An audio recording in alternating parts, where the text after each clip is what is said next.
Inilah detik-detik penangkapan dua kurir narkoba di Jalan Cives Hill, Ciantrang, Kecamatan Cikarang Selatan, Kabupaten Bekasi, Jawa Barat pada Sabtu 11 Oktober 2025 malam. Pelaku yang mengendarai mobil jenis sedan putih ini tak bisa melarikan diri setelah dikepung petugas. Dua pria yang berada di dalam mobil tersebut, MY 50 tahun dan MA 26 tahun, langsung dibekuk tanpa perlawanan.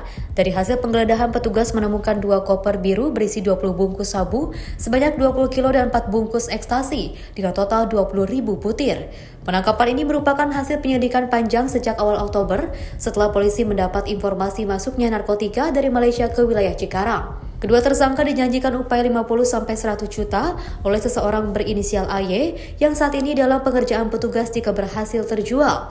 Kedua tersangka bersama barang bukti saat ini sudah dibawa ke Direktorat Narkoba Barreskrim Polri untuk penyidikan lebih lanjut. Dari Bekasi, Jawa Barat, Tim Liputan Simpo TV melaporkan.